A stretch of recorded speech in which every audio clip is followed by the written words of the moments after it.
हो जाएं तैयार, फिर आई है वोट देने की बारी।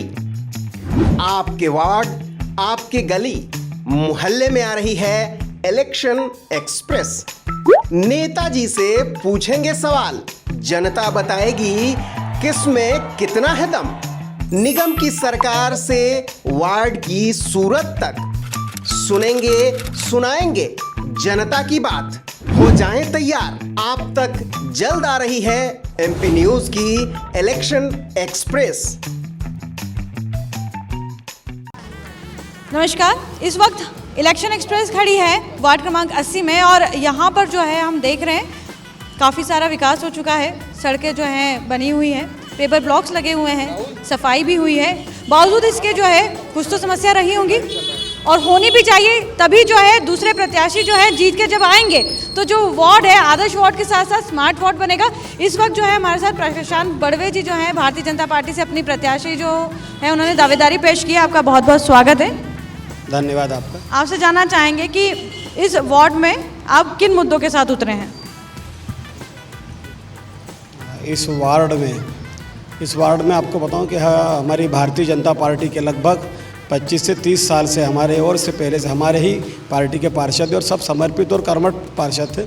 पानी, बिजली, रोड ऐसे मूलभूत समस्याएं यहाँ पे लगभग पूरी हो चुकी हैं। चूँकि ये वार्ड की भौगोलिक स्थिति ऐसा इधर पहाड़ी है, थोड़ा नीचे ढलान पे, तो इसके कारण कई बार पानी की कई जगह समस्याएं हैं।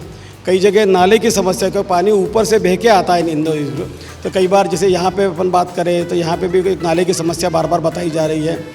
इसके अलावा कई जगह पानी की समस्या है। तब मैं अपना प्रयत्न करूँगा कि इस वार्ड को यहाँ पे टैंकर चलाने पड़ते हैं, मजबूरी है यहाँ पे, पर मैं अपना पूरा प्रयास करूँगा कि इसको टैंकर मुक्त वार्ड कर दूँगा मैं इसको। बहुत अच्छी बात है।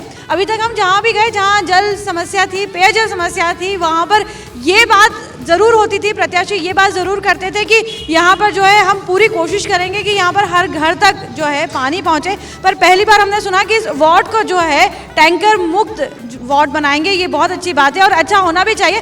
साथ ही साथ अब क्योंकि पेयजल की बात हो रही है, जल की बात हो रही है, समस्याएं हैं, तो यहाँ पर एक जिम्मेदारी आपकी भी बनती है कि आप लोगों को इसलिए जागरूक करें कि वो लोग अपने घरों में वाटर हार्वेस्टिंग करवाएं। बिल्कुल, वाटर हार्वेस्टिंग इस समय हमारे वार्ड नहीं पूरे देश में होना चाहिए। अब जल स्तर गिर रहा है, फिर भी इंदौर का तो ऐसा काफ़ी बड़ा है, पर फिर भी प्रयत्न करेंगे कि 100% घरों में वाटर हार्वेस्टिंग कंपलसरी हो। जैसे नवीन घर तो बनता है वहाँ तो आजकल नियम ला ही दिया है, पर हर घर में कंपलसरी हो वाटर हार्वेस्टिंग। और उसकी जो प्रक्रिया है वो भी बहुत सरल हो। अपन एनजीओ से कराते हैं, कई बार एनजीओ केवल पहले दिन कार्यक्रम करके फ़ोटो खिंचा के चले जाते हैं, फिर बाद में, चूँकि मैं तो एक सामाजिक कार्यकर्ता रहा हूँ, कई बार कार्यक्रम कराए हमने भूजल स्तर के लिए, फिर बाद में वो जो रिस्पांस नहीं रहता है। तो चूँकि जब मैं चुन के आऊँगा तो ये जब समस्याएँ प्रैक्टिकल जो रहती हैं मैं उसको पूरा निराकृत कराऊँगा। आपको एक विशेष बात बताऊँ कि जहाँ पे हम खड़े हैं इस समय, यहाँ पे एक बहुत बड़ा आदरणीय मधु वर्मा जी जब इंदौर विकास प्राधिकरण के अध्यक्ष थे तो यहाँ पे एक ऑडिटोरियम बनाया गया था। अब उसके बाद वो ऑडिटोरियम का काम पूरा हो गया, पर उसका अंदर का सौंदर्यीकरण बाकी था। इस बीच में कांग्रेस सरकार आ गई थी और कांग्रेस सरकार ने उसे बेचने की बाकायदा विज्ञप्ति जारी की थी और हमारे तरुण मंच के साथियों ने इसका सड़क पे आके विरोध करके आंदोलन किया था और इसको बिकने से बचाया था। और अत्यंत हर्ष का विषय है कि हमारे आज जब हमारा जो इंदौर गौरव महोत्सव था तो हमारे मुख्यमंत्री आदरणीय शिवराज सिंह जी चौहान द्वारा इस ऑडिटोरियम का नाम लता मंगेशकर दीदी के नाम पे करने की घोषणा की है और साथ ही ये 6 महीने में लगभग पूर्ण होने जा रहा है। तो हमारे क्षेत्र के लिए बहुत बड़ी एक सौगात मिलने जा रही है।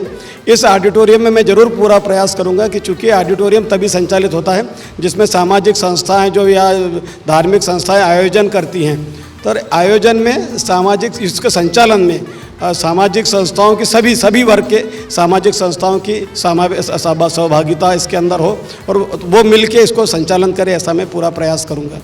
क्योंकि बात हो रही है कि सभी वर्गों की बात हो रही है, तो हम एक निम्न वर्ग की बात करें तो इस वार्ड में जो है यहाँ पर भी रहते हैं और अधिकतर जो है हम देखते हैं कि यहाँ पर अधिकतर निम्न वर्ग के जो लोग होते हैं उन्हें कम्युनिटी हॉल की बहुत आवश्यकता होती है। तो इस वक्त यहाँ पर है या नहीं, और है तो किस स्थिति में है? कम्युनिटी हॉल ऐसा है कि यहाँ पे जो राजेंद्र नगर में सहकारिता संस्था उसका जवाहर सभागृह है और विभिन्न छोटे छोटे कई जगह हॉल हैं। हमारा स्वयं का राम मंदिर में एक हॉल है, गणपति मंदिर में भी एक हॉल है। ऐसे छोटे छोटे हॉल हैं, पर एक बड़ा कम्युनिटी हॉल जैसा होना चाहिए, उसके लिए भी प्रयास करेंगे। एक विशेष बात का उल्लेख करूंगा कि इसी रोड पे जो आगे जाते हैं हम, तो यहाँ पे प्रतीक पुणतांबेकर सेतु बना हुआ है। जब उसी समय हमारे ही परिवार के इसी क्षेत्र के विज्ञान नगर के एक हमारा पुणतांबेकर परिवार का बेटा शहीद हुआ था, तभी हम लोगों ने उसी दिन जब उनकी अंतिम संस्कार हुआ तभी संकल्प लिया था कि उनकी याद को चिरस्थायी करने के लिए हम एक कुछ न कुछ यहाँ बनवाएंगे।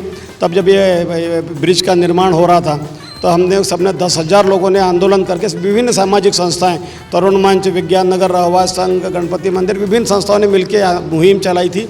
और आपको बताऊं कि प्रदेश में एकमात्र ब्रिज है जिसका नाम किसी शहीद के ऊपर रखा गया है। इसका श्रेय हमारे तरुण मंच के कार्यकर्ताओं को जाता है। इसके नीचे हम एक स्मारक टाइप का बनाना चाहेंगे कि जिसमें विभिन्न शहीद व क्रांतिकारी लोगों की मूर्तियां लग के उनका ऑडिटोरियम बने, साथ ही सीनियर लोगों के लिए पेपर पढ़ना, इस टाइप से कम्युनिटी हॉल का स्वरूप देके उसको ज़रूर मैं डेवलप करने का मेरा सपना है वो करने का। बहुत अच्छी बात है जो यहाँ पर इन्होंने कही कि इन्होंने जो श्रेय था कि इस जो ब्रिज है इसका जो नाम है, नामकरण जो है इसका श्रेय किसे दिया जाए। अधिकतर हम देखते हैं कि जब नेता बात करते हैं या फिर किसी पार्टी का कोई कार्यकर्ता बात करता है तो वो अपनी पार्टी को उसका श्रेय देता है, पर यहाँ पर ये मुझे लग रहा है कि सच्चे जनसेवक की तरह इन्होंने बात की है। इन्होंने जो है पार्टी का जिक्र नहीं करते हुए सही जो सच्चा हकदार होना चाहिए उनका नाम लिया, उन्हें श्रेय दिया। बड़ी अच्छी बात है और हम चाहते हैं कि सभी लोग जो हैं, सभी प्रत्याशी जो हैं, इस तरह की जो बातें होती है उसे ध्यान रखें, तभी जो है वो अपने वार्ड को जो है विकसित कर पाएंगे, क्योंकि तभी जाके आप निष्क्रिय भी रहते हैं तो भी आपको ये समझ में आएगा कि नहीं हमने जो है उस तरफ देखा था, उस वार्ड में किस तरह से काम हो रहा है। तो ये बहुत अच्छी बात है, सराहनीय है। यहाँ पर आपसे जानना चाहेंगे आपका पूरा समर्थन है? हाँ, पूरा समर्थन। आप पूरा वोट जो है अपने आसपास के सभी लोगों को जो है बोलेंगे कि इन्हें वोट दें? बिल्कुल। क्यों चाहती है कि आप इन्हें वोट दें? क्योंकि उनमें मतलब उनका करने की ही वो है, मतलब कर सकते हैं वो ये सब। आप बताएं, आपका पूरा समर्थन है? बिल्कुल तो बिल्कुल। क्यों आप वोट देना चाहती हैं? देखिए, मैं पहले ये कहना चाहती हूँ कि जो सही उम्मीदवार है उन्हें हमें हक देना चाहिए कि वो हमारे लिए कुछ करें, और प्रशांत भैया से बढ़कर तो कोई हो ही नहीं सकता है। और जो हमने देखा है कोरोना काल में, वो शायद मुश्किल से 1 आध घंटा ही सोते होंगे, बट पूरे टाइम उन्होंने दूसरों के लिए अपने आप को समर्पित किया है। तो ऐसे लोगों की बहुत आवश्यकता है हमारे लिए, और वो पूर्ण तरह हमारे लिए बहुत अच्छे भाई साबित होंगे, नेता नहीं। आपको कोई समस्या है? मैं आपसे पूछूंगी कि आपको कोई समस्या है यहाँ रहते हुए? यहाँ रहते हुए ये एक ही है कि पानी थोड़ा जमा हो जाता है, और जैसे प्रशांत दादा है, मुझे पूरा विश्वास है हमारी ये समस्या अब दूर हो जाएगी। ये तो अच्छी बात है। जो समस्या हमने पूछी उसके पहले ही जो है प्रशांत जी ने उस समस्या को समझा था कि यहाँ पर ये समस्या आती क्यों है। जब हम समस्या जो है जान लें कि वो समस्या शुरू कहाँ से हुई, उसका जन्म कहाँ से हुआ है, तो ही हम जो है हल बहुत अच्छा निकाल सकते हैं।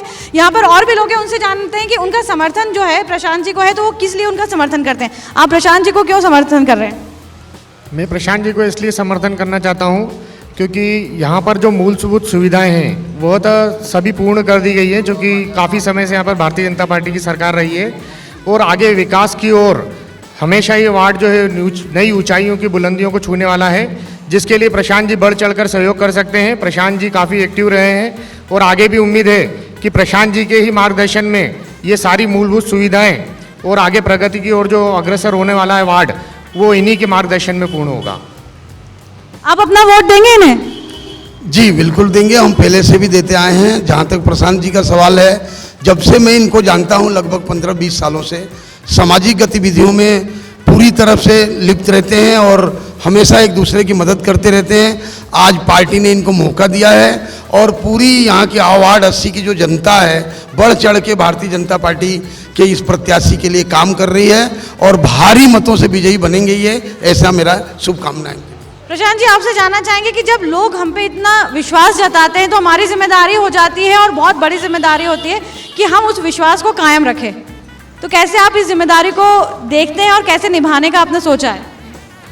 जब पार्टी में टिकट मांगने की बात आई, टिकट देने लेने की बात आई, टिकट ऐसा लगा कि टिकट देंगे, ऊपर के हमारी आदरणीय ताई सुमित्रा महाजन जी ने बोला कि प्रशांत तेरी सही में रुचि है तो तू कर, अपन कोशिश करेंगे। आदरणीय हमारे गौरव रणदिवे जी नगर अध्यक्ष, आदरणीय मधु वर्मा जी, हमारे भाई जीतू जराती जी, शंकर ललवानी जी, सभी ने बोला तो मुझे लगा कि ये पार्टी जो भारतीय जनता पार्टी, जिसमें मेरे पिताजी राष्ट्रीय स्वयंसेवक संघ से जुड़े हुए थे, आज नरेंद्र मोदी जी थे तो कोरोना से हम निपट पाए, इतने बड़े स्तर पे वैक्सीनेशन हम कर पाए। आज मैं आपको बहुत बड़ी बात बताऊं कि मध्य प्रदेश उच्च न्यायालय से हमारे महापौर प्रत्याशी पुष्यमित्र भार्गव जी आए हैं और मैं भी उसी उच्च न्यायालय से असिस्टेंट रजिस्ट्रार के पद पे आए, हम दोनों साथ ही रहे हैं, मतलब वह हमारे वरिष्ठ थे वहाँ पे भी। तो आज मेरे पूरा विश्वास है कि शहर का विकास, चूँकि एक शिक्षित और बहुत अच्छे महापौर आए हैं हमारे बीच, उनको भी जिताइए और वो बहुत अच्छा विकास करेंगे।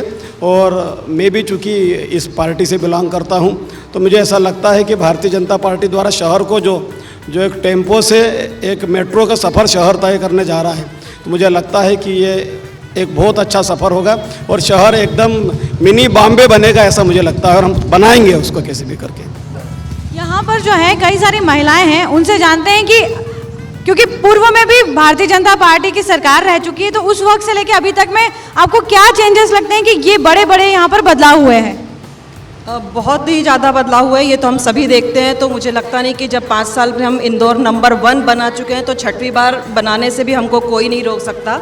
और इसी प्रकार से सभी व्यवस्थाएं जो भारतीय जनता पार्टी के काल में हुई हैं वो सभी सराहनीय है। और प्रशांत जी के बारे में मैं एक बात और बोलना चाहूँगी जो अभी तक नहीं हुई है, इनमें मेरा और तेरा नहीं होता है, सब अपना होता है और अपने को लेकर चलने वाला दृष्टिकोण ही इनको आगे बढ़ाता है। बहुत अच्छी बात है, जब व्यक्ति जो है मैं से ऊपर उठ के काम करने की सोचता है तभी वो है हमारे लिए सोचता है। और हम में जब हम बोलते हैं हम, तो हम में सब लोग आते हैं। यहाँ पर और भी लोग हैं, उनसे पूछते हैं कि यहाँ पर बगीचे हैं, क्या स्थिति है उनकी? पूर्व में काफ़ी काम हुआ है, किंतु जहाँ तरक्की की आवश्यकता है वहाँ बिल्कुल हम कहेंगे भारतीय जनता पार्टी ही एकमेव पार्टी है जो तरक्की कर सकती है। और रही बात बगीचे की, तो बच्चों के लिए बगीचे तो है पर उतने उन्नत नहीं है जितनी आवश्यकता है। और हमारे बड़े भाई प्रशांत जी के लिए केवल एक बात कहूँगा कि सभी लोग काम करने के लिए टिकट मांगते हैं और हमारे भैया ने पहले काम किया है फिर टिकट लिया है, इसलिए उनको जीतना बहुत ज़रूरी है, जिताना बहुत ज़रूरी है। इसलिए आपके माध्यम से सभी से अपील करूँगा कि अधिक से अधिक मतों से भारतीय जनता पार्टी के हाथ मजबूत करें ताकि वार्ड से अच्छी तरक्की हो सके। धन्यवाद। यहाँ पर जो है आप भारतीय जनता पार्टी के बिल्कुल रंग में रंगे हुए हैं, तो आप जो है यहाँ पर किसका साथ दे रहे हैं, भारतीय जनता पार्टी का या फिर प्रत्याशी का? साथ दे रहा हूँ प्रशांत दादा और भारतीय जनता पार्टी दोनों का साथ दे रहा हूँ। समस्या जीवन का अंग है, समस्या आती है।